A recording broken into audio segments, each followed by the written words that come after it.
안녕하세요. 썰처녀입니다. 오늘의 사연 시작하겠습니다. 저는 첫째 딸로 태어나 자연스럽게 동생들에게 늘 양보하면서 배려와 참을성을 새기며 살았습니다. 하지만 그 참을성과 배려가 제 삶을 송두리째 집어삼킬 줄은 꿈에도 몰랐습니다. 졸업 후 평범한 회사를 다니면서 알게 된 외부 업체 사람과 사랑에 빠졌고, 그렇게 저는 결혼을 하게 되었습니다. 제가 결혼하던 시절에는 20대 후반이면 늦은 결혼이었기에 서둘렀습니다. 저는 행복한 결혼 생활이 시작되는 줄 알았습니다. 그런데 결혼을 하고 난 후 남편은 제가 알던 사람이 아니었습니다. 일을 할 때는 누구보다 철저하고 꼼꼼하지만 술만 먹으면 고주망태는 기본이고 폭력성까지 더해졌습니다. 그리고 다음 날이면 미안하다고 싹싹 빌었습니다. 결국 견디기 힘들었던 저는 남편에게 술을 끊었으면 좋겠다고 이야기했습니다. 하지만 남편은 술을 줄이겠다고 약속을 한 날까지도 술이 고주망태가 되어서 집으로 왔습니다. 그날 집에 들어와서는 물건들을 다 부시고 저에게 손찌검까지 했습니다. 아이들이 어렸을 때는 일이 바쁘다는 핑계로 독박 육아를 했고, 당시에는 이게 당연하게 생각해 힘들다는 내색 한번 하지 않았습니다. 남편이 저를 힘들게 하는 건 참을 수 있었으나 남편은 아이들이 커가면서 아이들한테까지도 손찌검을 했습니다. 외부 사람에게 보여주는 남편의 이미지는 한없이 가정적인 남편이고 아빠였습니다. 흔히 말하는 집 밖의 천사 느낌이었죠. 술 마시고 집에 오는 날이면 언제나 악마의 탈을 쓰고 찾아왔고, 아이들과 저는 덜덜 떨며 기다려야 했습니다. 이혼이라는 개념이 거의 없던 시절이라 저는 참을인을 새기며 꾹 참고 살았습니다. 그래도 남편은 사업수완이 좋아 늘 많은 돈을 가져다 주었고, 경제적으로는 집안은 평화로웠습니다. 그러면서 자연스럽게 시댁 식구들을 챙기게 되었고, 저 역시 시댁에게 헌신적인 며느리였습니다. 시댁 식구의 행사나 금액적으로 많은 돈이 들 때면 형편이 여유로웠던 저희는 둘째 아들임에도 불구하고 나서서 처리해 주었습니다. 그럴 때마다 어머님과 아주버님 내외는 늘 저희에게 고맙다고 했습니다. 그러던 중 갑자기 아주버님 사업이 휘청하면서 시어머님은 내가 나중에 죽고 나눠주려고 했던 땅과 집 등 유산을 미리 처분해서 첫째 사업에 도와주는 게 어떨까? 라고 물으셨고, 형편이 좋았던 저희는 그렇게 하라고 말씀드렸습니다. 그러면서 시어머님은 고맙다. 얘들아, 대신 내가 첫째한테는 사업이 잘 되면 꼭 나눠주라고 이야기하겠다. 라고 말씀하셨습니다. 어느 날 아주버님께서 갑자기 집으로 찾아와 어머님한테 들었어. 그렇게 결정해줘서 정말 고마워. 그 덕에 힘든 고비 넘겼으니 내가 사업 잘 되면 꼭 보답할게. 그리고 나중에 돈은 다시 나눠 갖자. 라며 이야기하셨습니다. 다행히 그 덕에 아주버님 사업은 승승장구했습니다. 하지만 저희 남편이 하던 사업은 점차 힘들어졌고, 남편은 술에 빠져 살았습니다. 결국 사업은 곤두박질해서 망하기 직전까지 가게 되었습니다. 우리는 큰 집으로 찾아가 도움을 요청했습니다. 시어머님과 아주버님은 먹고 죽으려도 없다, 미안하다 라는 말만 반복했습니다. 어떻게 사람들이 저러나 싶었지만 단호하게 거절하여 어쩔 수 없이 집으로 갔습니다. 그렇게 남편의 사업은 결국 망하게 되었고, 남편은 술만 먹으면 세상을 다 산 사람처럼 행동했습니다. 우리는 있던 돈은 바닥났고 결국 마이너스 통장으로 살아가게 되었습니다. 어느 날 우리 집 사정을 알게 된 큰 집에서 연락이 왔고, 애들 학비 관련해서는 선뜻 내주겠다고 했습니다. 그때는 내가 오해했구나 하는 생각에 되레 미안한 생각이 들었고, 형님의 마음에 감동하였습니다.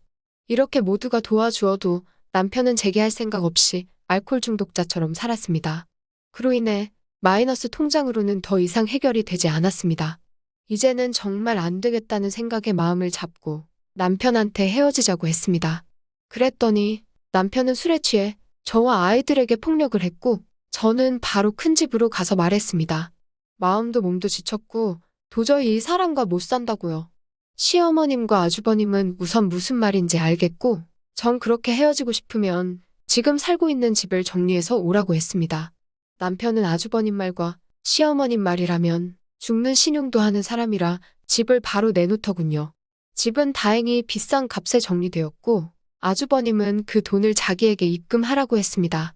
저는 의아해 이유를 물으니 아주버님은 둘이 헤어지기로 한 마당에 자신들이 깔끔하게 정리해주겠다는 겁니다.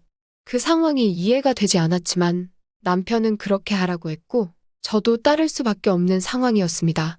그리고 모두 모인 자리에서 갚아야 할 빚이 얼마냐고 물었고 마이너스 통장과 친구들에게 빌렸던 돈을 이야기했습니다.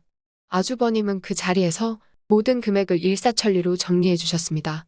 그러다 옆에 있던 형님은 갑자기 다이어리를 가져오셨습니다. 그 다이어리에는 저희 집에 그동안 해주셨던 학비들이 적혀 있었습니다.